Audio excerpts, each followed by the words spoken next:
AvaSophia, thank you so much for joining me today. This is so exciting. I've been wanting to talk to the girls and sort of just get your perspective on how things have been going since you've joined DYW and all of that. So tell me about your experience so far with the program and why you wanted to even get involved in the first place. Yeah. Um, well, I can just like right off the bat tell you, like, Distinguished Young Woman has completely like altered the course of my life. Like, I'm so grateful for this program and just the opportunities that it's created for myself and like for the other girls that have participated in the program. It seriously is an amazing network of wonderful women and just it really is like inspiring to see how far people can take the program and just like really the opportunities it creates, right? So, my experience, specifically when preparing for the state competition, I remember it stretched it stretched me and I grew in a lot of ways as far as like figuring out like preparing for interview, like figuring out what I believe in and just knowing, especially in the summer, like figuring out what my like who I am without school and like the busyness of life and the normal routine things, right? Who I'm inspired by, looking at historical and modern figures. Um, Really, things like that was really cool to grow in that aspect of my life.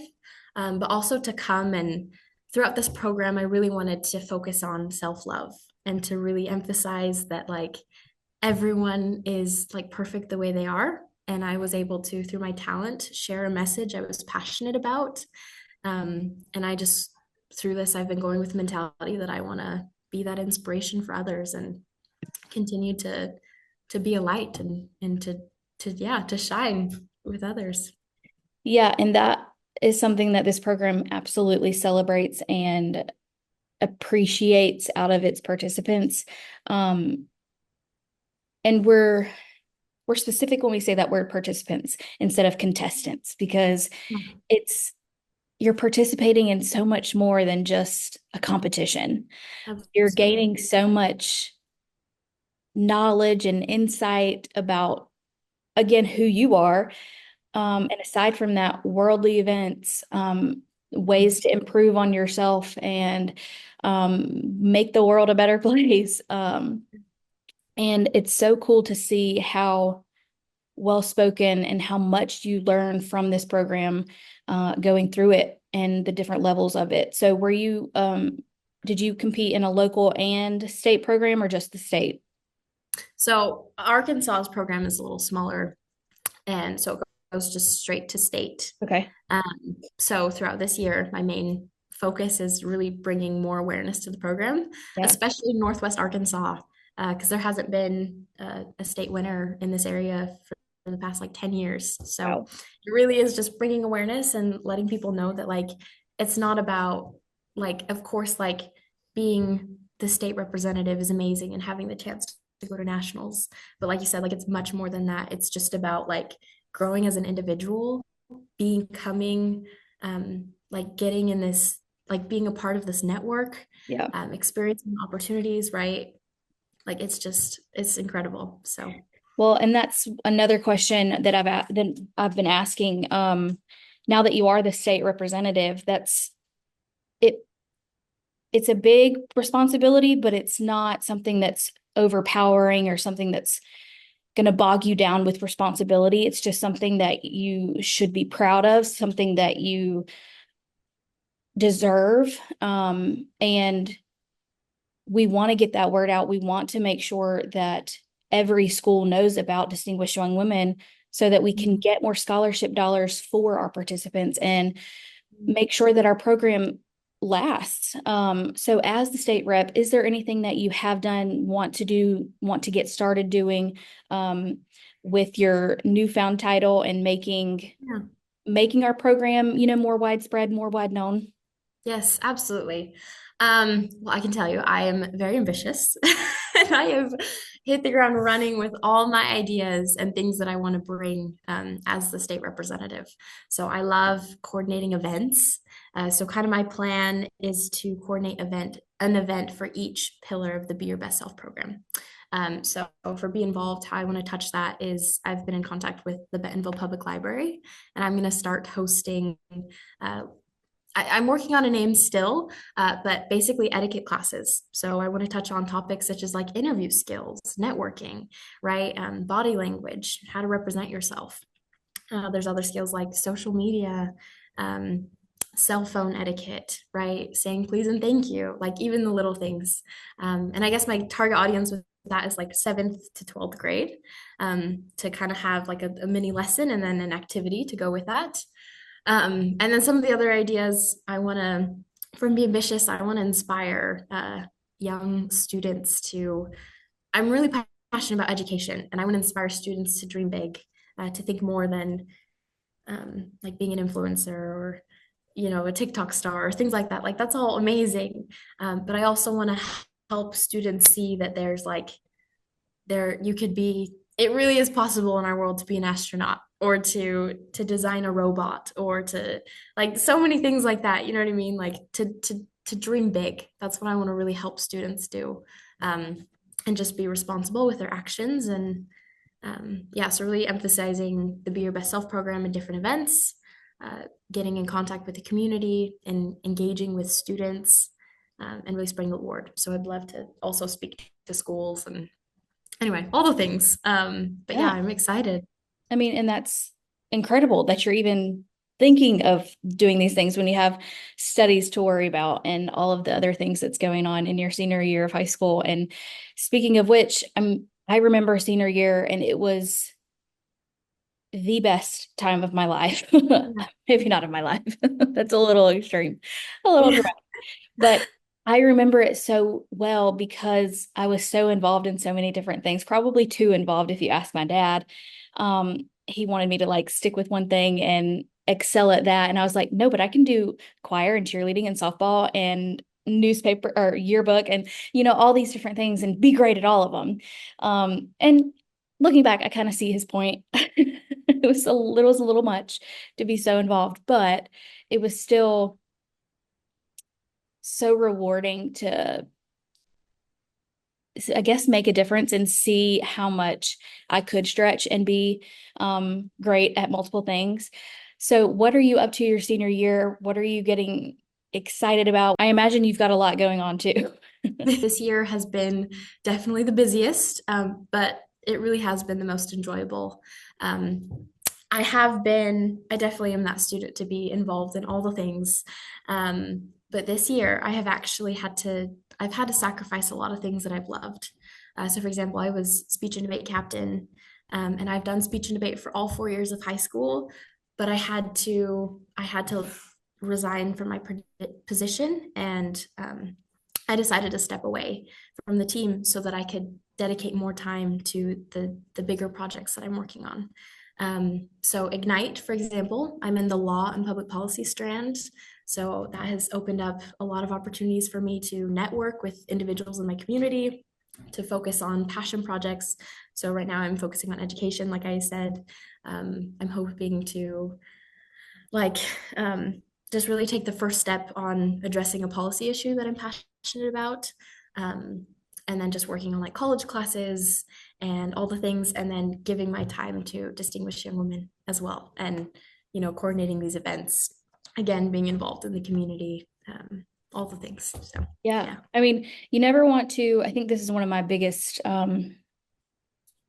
goals as a person. I never want to overcommit to something. So if I can't give you my all, give you 100% of my time and dedication and efforts, then I'm just going to have to say no and move on and let it be. But I think it's important to, if you do commit to something, you are there and you are doing that. So it's honorable, it's admirable that you took a look at the list of things going on in your life and you had to make a decision and you did that for the betterment of not just you but the program, because ultimately it could have suffered, had you Yeah, not been there to give your absolutely. 100%. Hmm. So again, admirable and honorable to even have to had made that decision in the first place.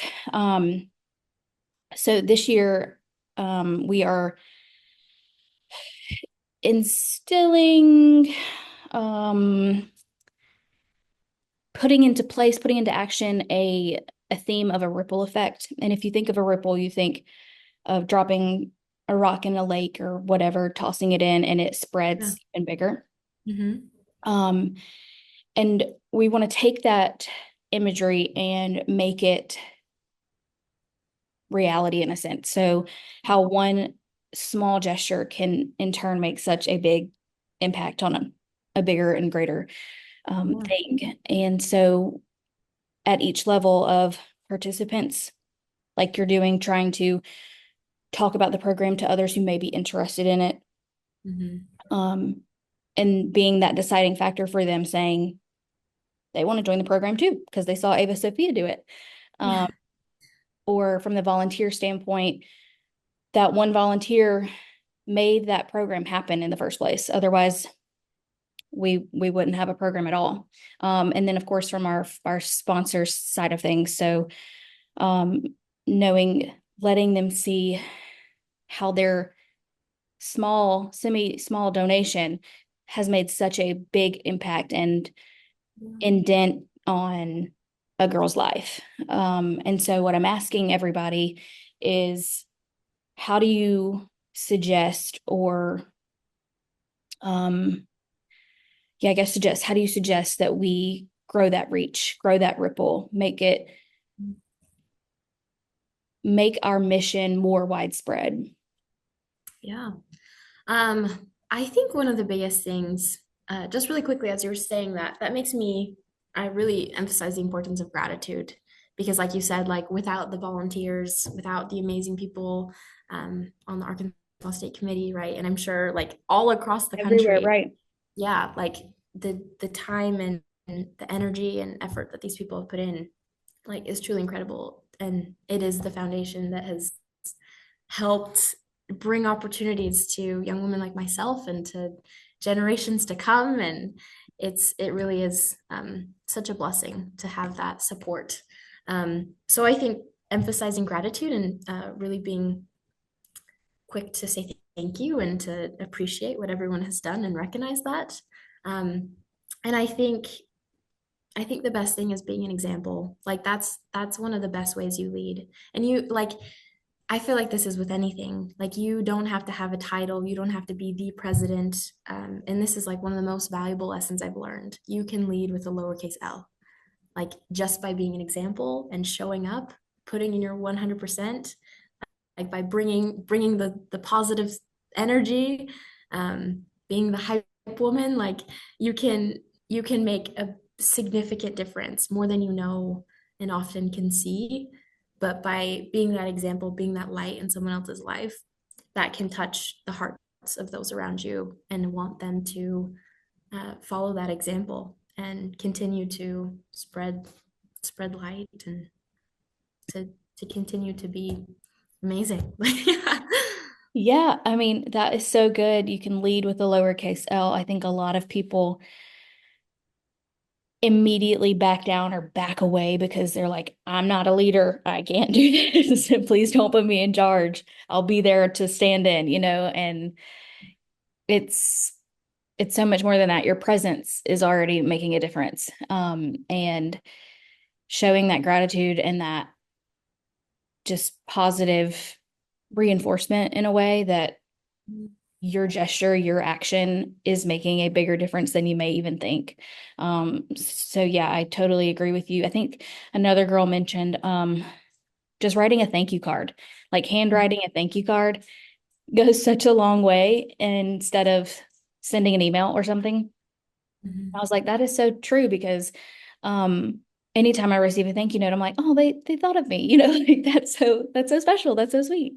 Um, and so personally, I know it makes a difference. So I can imagine for somebody who's put in so much time and energy and effort into making something happen, it goes a long way for them as well. And we've already mentioned it, but the Be Your Best Self program is something that is so instilled in our girls, um, and for good reason.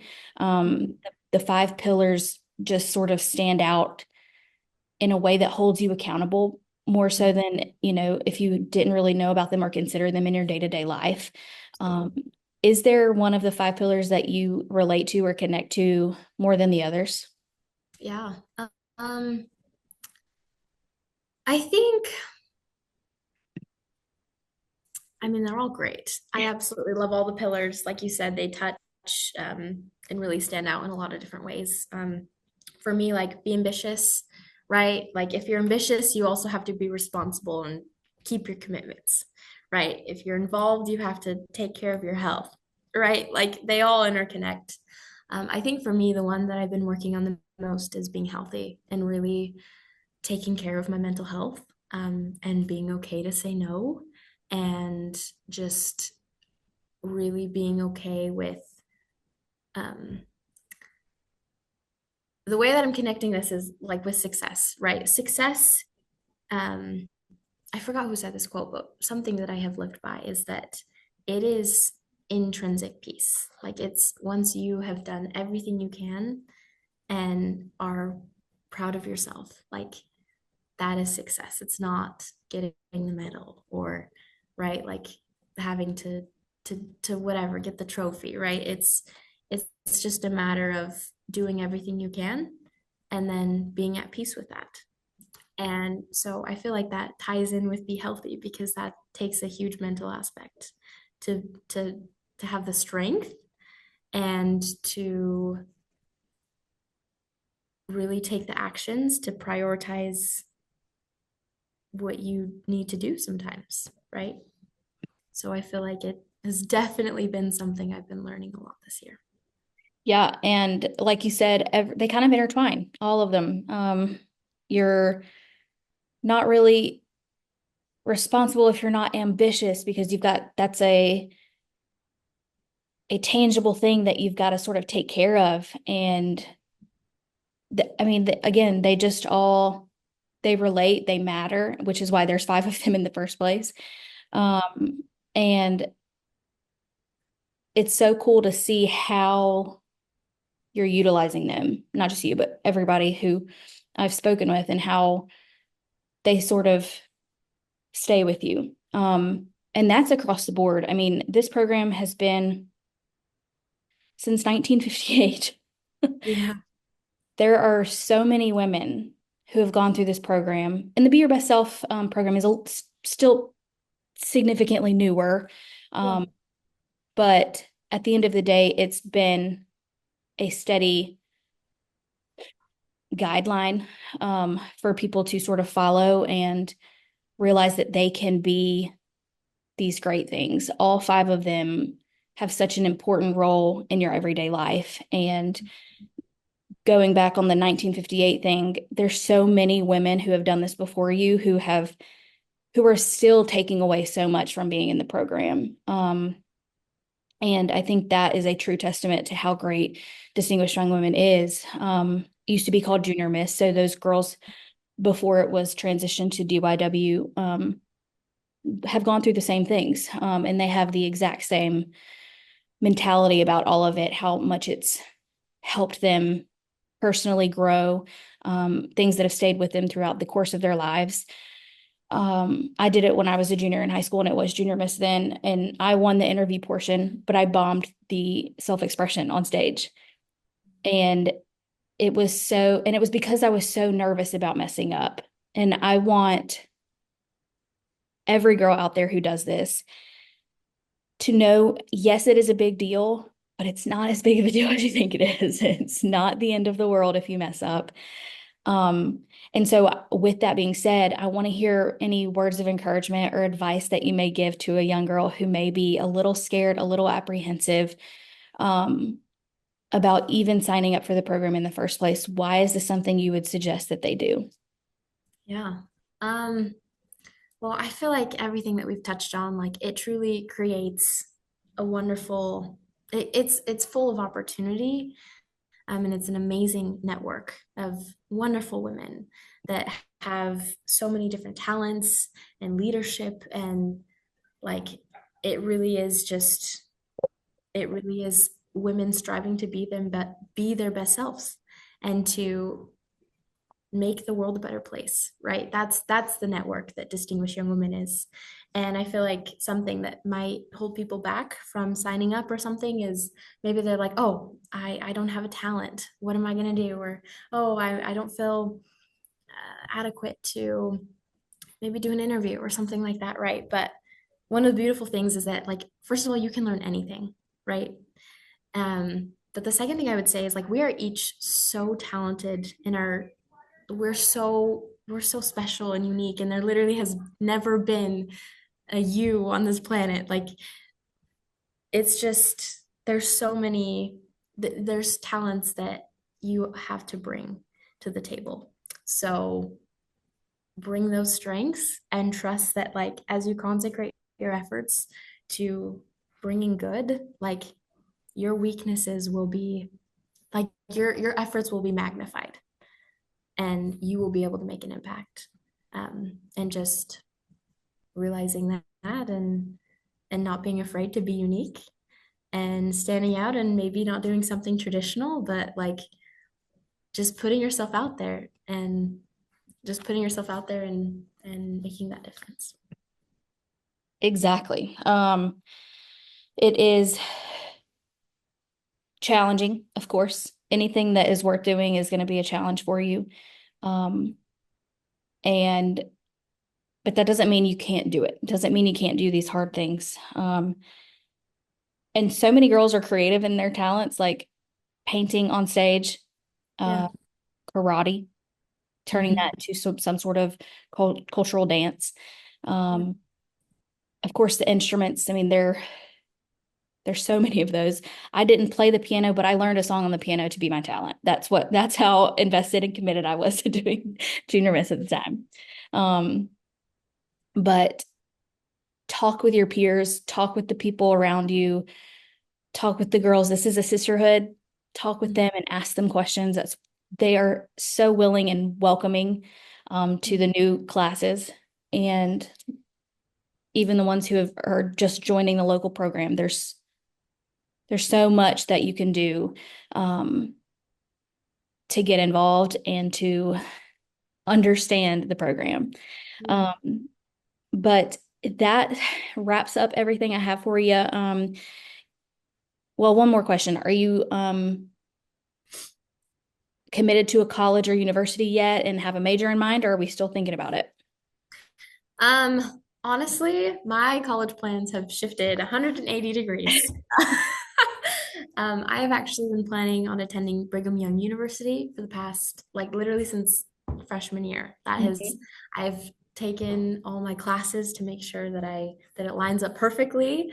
And I have like because of competing in Distinguished Young Women, like it has opened up a lot of different opportunities, like the University of Alabama, right? Like really colleges across the country. And um, right now I'm thinking Maryland. I don't know if that's University of Maryland or Hood College or somewhere else in in that area. But for what I want to do, that's the area that I want to be in. So I'm thinking international affairs, political science. We'll see. But Awesome.